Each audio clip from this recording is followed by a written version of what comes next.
Hey folks, this is Z-Man with Kadesh Farm. There's a little Z with me.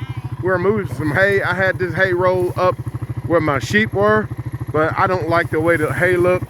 Look like the person I purchased it from had it kind of sitting on the ground. I bought it because we haven't had rain in forever and put it up on some cedar posts to keep it off the ground.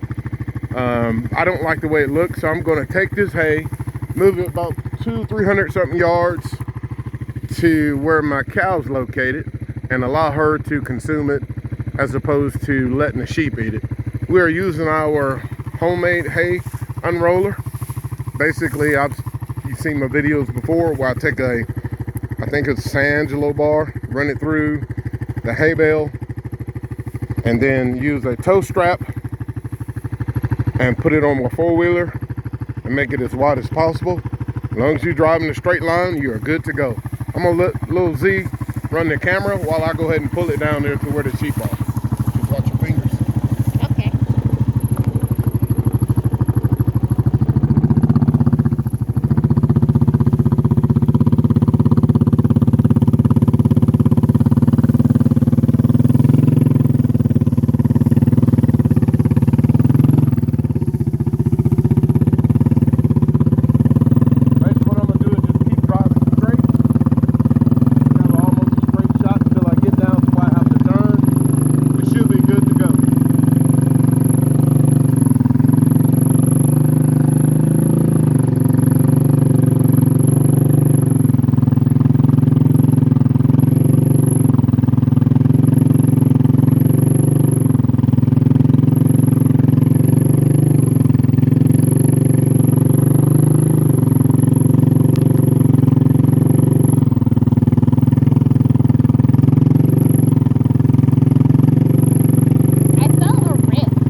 Driving this fast, but we got to move pretty good.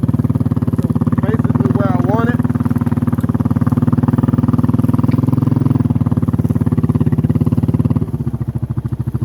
And that's basically how you move hay without heavy equipment. We moved it, God, it had to have been at least 200-300 something yards. Probably shouldn't have been going that fast, but hey, we got it done.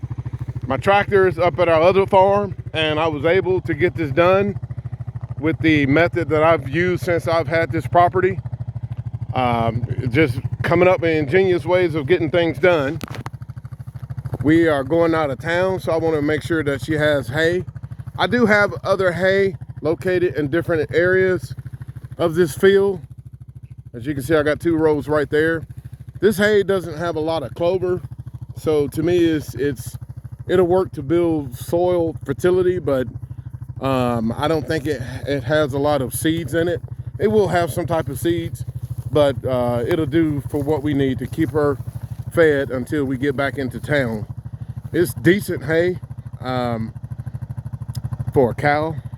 Like I said, it's something I would not feed to my sheep because I'd rather have better quality. I don't like that darkness that's on it. Like I said, the guy that I purchased it from had it sitting on the ground, and it's obvious the cow like it, she's consuming it without any issues. So I'll roll this out here to her Thursday or Friday and make sure that she is good to go while we are out of town roughly for about a week. This is Z-Man. I just wanted to show you a different way of getting things done on the farm. Again, San Angelo bar, driving it through the center, make sure it's centered up, and I put it on my rack as wide as I could possibly get it onto the four-wheeler. And we just pulled away. The type of strap that this is a tow strap, but it has this type of opening on both ends. There's a different type tow strap that I have. I'll show you right quick. I don't like it as much. It's hard to make that loop. You could double it over itself, but it just seemed to have a tendency to get hung up a little bit more. And it doesn't flow or glide as easy as this strap does. Let me turn this forward off. It doesn't glide as well as this strap here. I mean, it worked out pretty good. We've been using this one, as you can tell, for a while, but it worked out pretty good for us. Like I said, decent looking hay on this side. I'm just a little bit anal when it comes to hay for my sheep. Cows, folks that have cows, they understand they'll consume a lot. There's no mold in it. I just don't want to take any chances on getting my sheep sick. And while I'm talking to you guys, just dealing with the drought.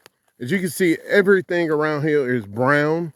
I kind of left these patches here for when I was cutting this with my zero turn. Yes, I cut all of this with my zero turn. There were rabbits running in and out. I got friends that want to come out and rabbit hunt. That's an old thing that I used to love to do when I was growing up in Mississippi because we had to. But now I love to get into rabbit hunting because I want to. I think it's a big difference. And so I'm leaving different areas like this for the rabbits to have locations to hide from the hawk, because we do have a heavy hawk presence out here. I did the same thing out that way, left a patch. When I was cutting over there was a nice sized rabbit come jumping out of there.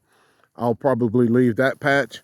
I still have this yet to cut with my zero turn. Yes, I could bring my big tractor out here, but it's so peaceful to be on the zero turn and just chop away at this stuff. And I have a lot of little shrubberies that the bush hog probably would not be able to get down, but the zero turn can get down pretty low. I will seed this again. I had some discounted seed, and at this point, dealing with the drought, I'm not exactly sure what we're gonna have in store for this spring. So I figure I would go ahead and put seed down, then cut it, and hope for the best and hope that we get more moisture growing, because at this point, dealing with this drought, it is just something else.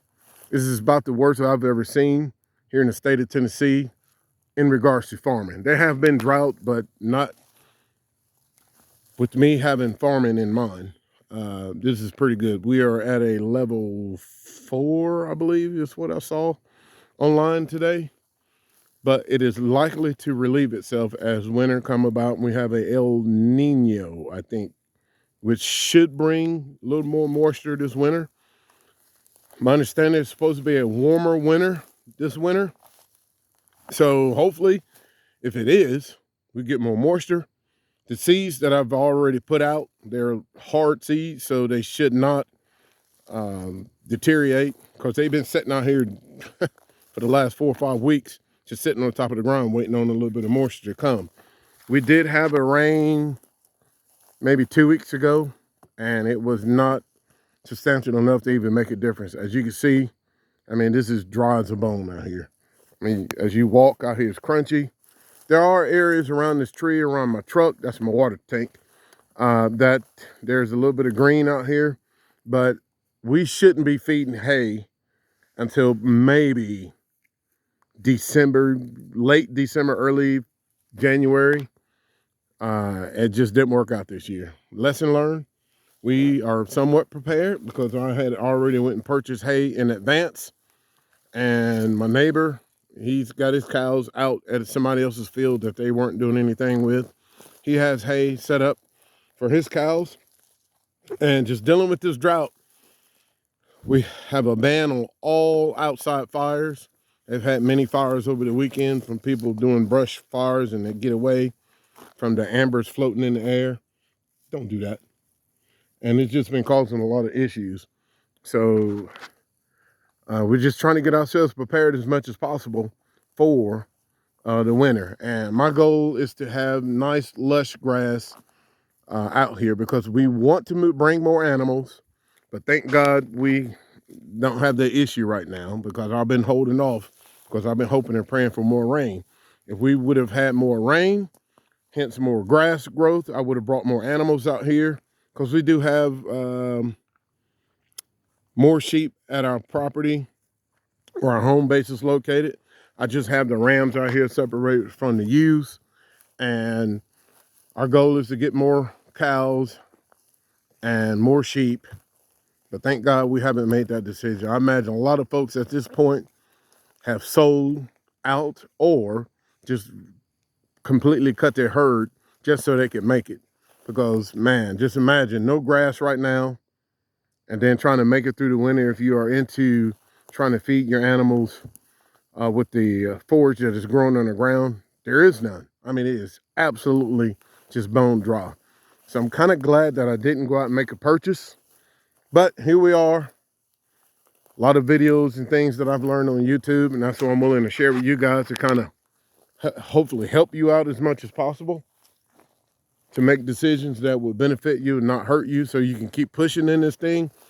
This farming thing is not easy and it not hard, but there's always decisions that have to be made for the long term because farming is not a short-term gig. It is always you're looking at the long-term part. What do I need to do today that will make things better for the next season? Of course, in farming words, we're always looking at the next season. What is up? What are we going to do? And right now I'm looking at winter. I've prepared for winter as much as I could by purchasing hay this summer. And now I'm looking forward to spring and hope and pray the seeds that I put out, the hay that I unroll, will give me a nice, decent seed bed to get us started with a decent spring growth, spring lush growth, and just enjoy this thing, enjoy the process. I'm not happy with where I'm at, but I do enjoy the process along the way. I got another one of my little brown patches for the rabbits. That's one thing I can say about here. There's a lot of rabbits out here, and I'm so excited about that. And we do have a lot of coyotes also. Again, this is Z-Man. I want to show you guys my hay unroller. I've showed a video about it before. I think I got roughly about 10,000 views on it.